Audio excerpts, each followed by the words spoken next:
Imagine waking up every morning feeling lighter, more in control, and genuinely happy. Not because you've figured out how to please everyone, but because you finally stopped trying. What if the secret to a fulfilling life isn't about caring more, but about caring less, about the right things? That's the radical idea at the heart of Mark Manson's The Art of Not Giving a Fuck, a book that flips conventional self-help advice on its head. If you've ever felt drained by societal expectations, paralyzed by the fear of judgment, or stuck in a cycle of people-pleasing, this summary is for you.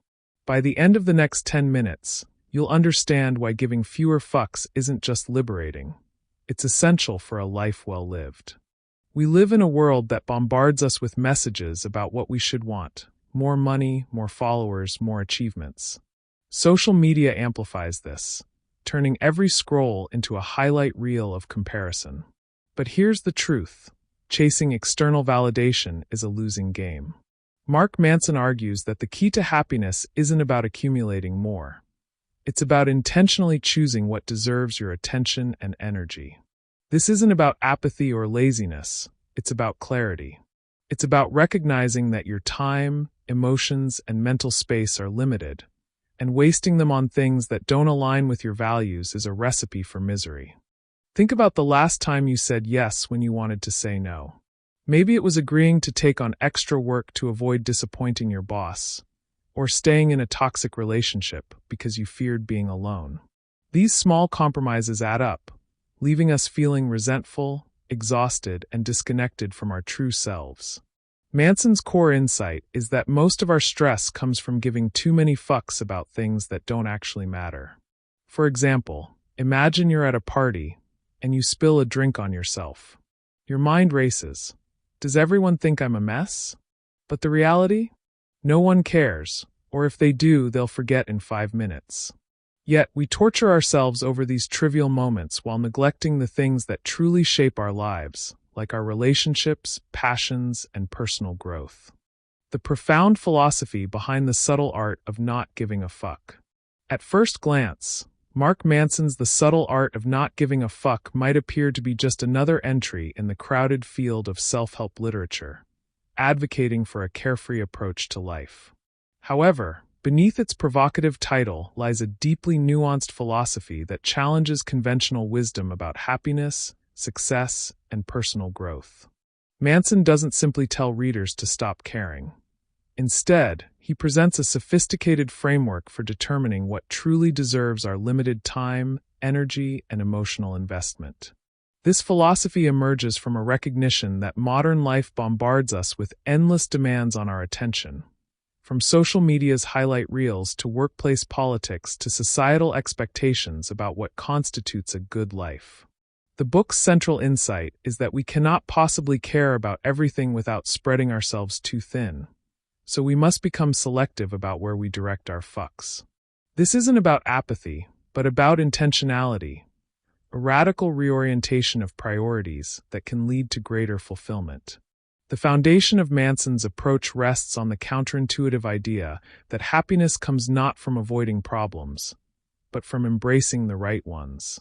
Traditional self-help often promotes the notion that we should eliminate stress and difficulty from our lives, but Manson argues persuasively that this is both impossible and undesirable. Life, by its very nature, presents an endless series of challenges, and the quality of our existence depends largely on which challenges we choose to undertake. Consider two individuals. One who stays in a stable but unfulfilling corporate job because it offers security, and another who leaves to pursue a risky entrepreneurial venture aligned with their passions. Both will face struggles. The corporate employee deals with daily tedium and office politics, while the entrepreneur contends with financial instability and long hours. However, the entrepreneur is more likely to find meaning in their struggles because they've consciously selected them. This distinction is crucial. Manson isn't suggesting we should seek out suffering, but rather that we should recognize that all paths involve difficulty, and we might as well choose difficulties that resonate with our values and aspirations.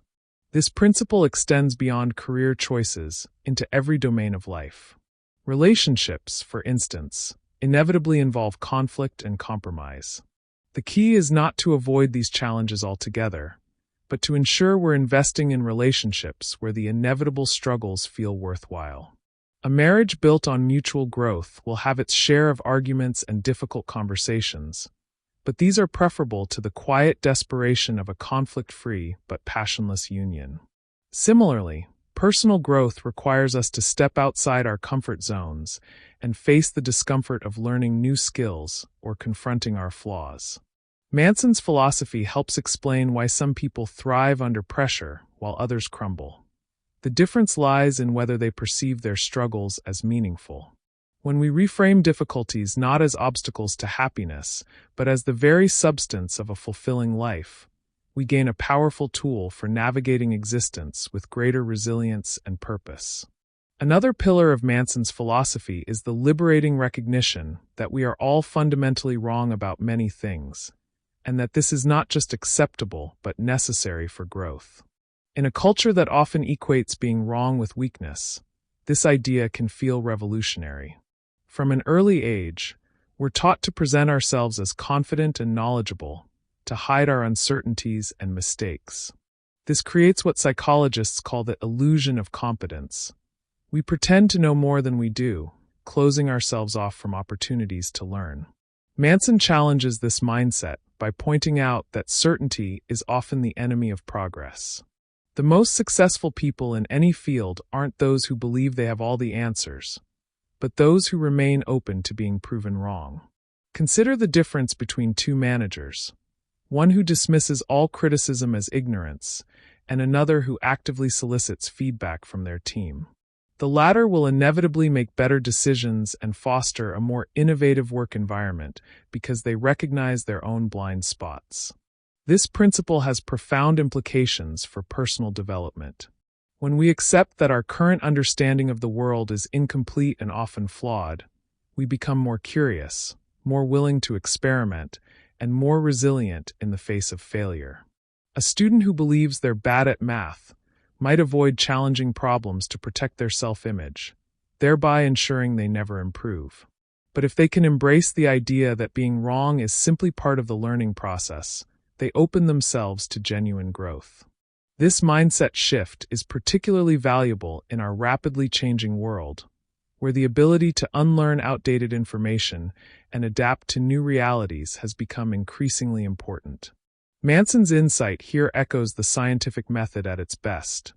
Progress comes not from clinging to established beliefs, but from continually testing and revising our understanding of reality. Perhaps the most transformative of Manson's ideas is his radical reevaluation of failure. Where society typically views failure as something to be avoided at all costs, Manson presents it as an essential component of success. This isn't just motivational rhetoric, it's a recognition of how meaningful achievement actually works in the real world. Every significant innovation, every artistic masterpiece, every successful career is built upon a foundation of previous attempts that didn't work out. The difference between those who ultimately succeed and those who don't often comes down to their relationship with failure. Those who see failure as evidence of their inadequacy tend to give up too soon, while those who view it as valuable feedback persist until they break through. This principle manifests clearly in creative fields. J.K. Rowling's now famous story of receiving multiple rejections before finding a publisher for Harry Potter illustrates how success often comes to those who refuse to let failure define them. Similarly, in scientific research, most experiments yield negative results. But each failure eliminates possibilities and brings researchers closer to truth. Even in personal relationships, the willingness to risk rejection often leads to deeper connections. Manson's perspective helps explain why some people seem to achieve so much more than others despite similar talents. They've simply endured more failures and learned from them. When we internalize this understanding, we become less afraid to take calculated risks and more resilient when things don't work out as planned. Equally crucial is Manson's emphasis on the power of saying no. In an era of endless options and obligations, the ability to decline opportunities has become a superpower. Many people fall into the trap of overcommitment, saying yes to every request, every social invitation, every potential opportunity, only to find themselves stretched too thin to excel at anything. Manson's philosophy recognizes that every yes inherently means saying no to something else, whether that's personal time, focused work, or other opportunities. The people pleaser who can't turn down any request from colleagues may find their own projects languishing. The parent who volunteers for every school event may sacrifice quality time with their children. Learning to say no isn't about selfishness. It's about recognizing that our resources are finite and making conscious choices about how to allocate them. This principle becomes particularly relevant in the digital age, where distractions and demands on our attention are constant. The average person today processes more information in a single day than someone in the 15th century would encounter in a lifetime. Without the ability to filter out noise, we risk becoming mentally fragmented and emotionally exhausted. Manson's approach provides a framework for cutting through this clutter by asking a simple but profound question. Is this something I genuinely care about? When we apply this filter consistently, we gradually eliminate the trivial many to focus on the essential few. The result isn't just increased productivity, but greater satisfaction. We're no longer just keeping up with demands, but actively shaping a life aligned with our values. Finally, Manson introduces what may be his most powerful tool for gaining perspective: the contemplation of mortality. While this might sound morbid, it's actually a practice with ancient roots. The Stoics called it memento mori, which in Latin means, remember you must die. The realization that our time is limited serves as a powerful filter for distinguishing what truly matters from what merely feels urgent. Studies of terminally ill patients consistently show that people's final regrets center on what they didn't do. The risks not taken, the feelings not expressed, the dreams not pursued, rather than their failures or embarrassments.